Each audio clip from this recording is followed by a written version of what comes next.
আমাদের গাড়ির পিছনে যত দৌড়ানো দরকার তার চেয়ে আমাদের দেশের পিছনে, সূচকের পিছনে বিগত ফ্যাসিস্ট 17 বছরে তৈরি হয়েছে, আর বর্তমান কোন নব্য ফ্যাসিস্ট তৈরি হতে তারও সময় লাগতেছে না।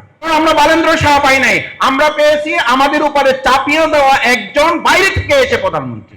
আমাদের গাড়ির পিছনে দৌড়িয়ে লাভ হবে না, আমাদের দেশের পেছনে ছুটতে হবে। আমার জানা নেই কোন ছাত্র সংগঠন এরকম আয়োজন বাজেটকে সামনে রেখে তরুণদেরকে অ্যাড্রেস করে আর কেউ করছে কিনা। করে থাকলে ভালো, কিংবা না করলে করার সুযোগ আছে, করা উচিত। আমি বলছি না ছাত্র শিবির করে শেষ হয়ে যাক, করা উচিত। আমাদের গাড়ির পিছনে যত দৌড়ানো দরকার তার চেয়ে আমাদের দেশের পিছনে, সূচকের পিছনে। আপনি দেখবেন এখানে প্রবন্ধকার বাংলাদেশ, ভিয়েতনাম, থাইল্যান্ড, দক্ষিণ কোরিয়া, ভারত সূচকগুলো দিয়েছে। আল্লাহর খাস মেহরবানি, আমি দেখার চেষ্টা করেছি ম্যাক্সিমাম সূচকগুলোতে আমরা পিছনে পড়ে আছি, কারণ আমরা তো দৌড়ের দেশে না, আমরা তো দৌড় গাড়ির পিছনে। এবং এটা যে শুধু 2026-এ দৌড়ানো হচ্ছে তা না, এরকম দৌড়িয়ে আমাদের বহু ছেলেদেরকে গাড়ির নিচে পড়ে মারাও যেতে হয়েছে। এই গাড়ির নিচে পড়ে মারা যাওয়ার কারণে জুলাইয়ে যারা গুলিতে মারা গেছে তাদেরকে আমরা এখন ভুলতে বসেছি। কেন ভুলতে বসেছি জানেন?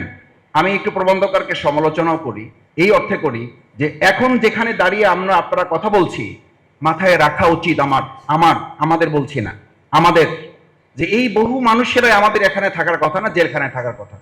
যাদের জন্য আজকে এই আলোচনা করার সুযোগ পাচ্ছি, এই বাজেট নিয়ে কথা বলতে পারছি, সংসদে যেতে পারছি, তাদের নিয়ে কিন্তু এখানে তরুণরাই তো জীবন দিয়েছে। শিক্ষার্থীদের উপরে ভিত্তি করে যে আন্দোলনটা একটা পর্যায়ে গিয়েছে, এটা নিয়ে কেউ কথা বলেন, কেউ রান করেছেন, কেউ 300 রান একসাথে করে ফেলে দিয়েছেন, নানান কথা রয়েছে। যত কথাই থাকুক, একটা কথা তো আপনারা চোখের পানি ফেলতে গাড়িতে বসে বসে স্বীকার করেছেন, আহারে এই তরুণ বাচ্চাদের রক্তের উপরে ভিত্তি করে আমরা আজ মুক্ত হতে পেরেছি। তো মুক্ত হতে পেরেছি, তাদের কথা কোথায়? আমি প্রথমেই বলতে চাই, জুলাই আন্দোলনে যে সমস্ত তরুণ শহীদ পরিবারদেরকে রক্তের এবং গুলির মুখে দাঁড়াতে হয়েছে, তাদের কথা অবশ্যই বাজেটে সম্পৃক্ত করে তাদেরকে অগ্রাধিকার ভিত্তিতে রাখতে হবে। আপনি কোথায় আলোচনা করছেন? আপনি কি জানেন যে এখন আবু সাইদকে বলা হচ্ছে সে এডিক্টেড ছিল এবং সে আরো অনেক কিছু ছিল। এই কথা যারা বলে তারা এখন আমাদের চোখের সামনে, তারা বাইরে, তাদেরকে গ্রেফতার করা হয় না, তাদেরকে গ্রেফতার করতে হবে। না হলে আপনি নিশ্চিত থাকেন আপনাকেও কালকে গ্রেফতারের জন্য, আপনি জুলাই যোদ্ধা পরিচয় দিবেন, জুলাই কার্ড দেখাবেন, আপনাকে গ্রেফতারের জন্য ব্যবস্থা করা হবে। কারণ কোন ফ্যাসিস্টই, আমি তো বরং অবাক হই যে বিগত ফ্যাসিস্ট 17 বছরে তৈরি হয়েছে, আর বর্তমান কোন নব্য ফ্যাসিস্ট তৈরি হতে তারও সময় লাগতেছে না, 2 মাসে ফ্যাসিস্ট তৈরি হয়ে যাচ্ছে। আমাদের পার্শ্ববর্তী একটা রাষ্ট্রে তারা পেয়েছে জুলাই থেকে, মানে তৈরি হওয়া বালেন্দ্র শাহ, সে এসেই প্রথম প্রাইভেট স্কুলগুলো বন্ধ করে দিয়ে একটা যুগান্তকারী সিদ্ধান্ত নিয়ে বলল, সরকারের, আমি মন্ত্রী, আমার সন্তানও এই সরকারি স্কুলে পড়তে হবে বাধ্য। আমার শিক্ষামন্ত্রী, নকল করা যাবে না, পড়তে হবে।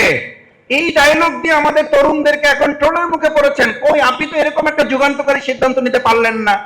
কারণ আমরা বালেন্দ্র শাহ পাই নাই, আমরা পেয়েছি আমাদের উপরে চাপিয়ে দেওয়া একজন বাইরে থেকে এসে প্রধানমন্ত্রী, যাকে ডক্টর মাহমুদুর রহমান বলেছিলেন, জনাব তারেক রহমান আপনি বক্তব্য দিয়েছেন, ইসের মাধ্যমে অনলাইনে কথা বলেছেন, আপনি এখানে কি ঘটেছে জানেন না, 15 মিনিট আপনাকে এটা বলা যাবে না, যদি সুযোগ দেন দয়া করে, তাহলে কোন একটা সময় নিয়ে আপনাকে এগুলো বলা হবে। আর আপনার আশেপাশে যারা আপনাকে তথ্যগুলো দেয়, আপনাকে সঠিক তথ্যটা দেয় না, যার কারণে আপনার কথা বলার পরিবর্তে আপনার কথাগুলোকে অন্য একজনকে বলে দিতে হয়।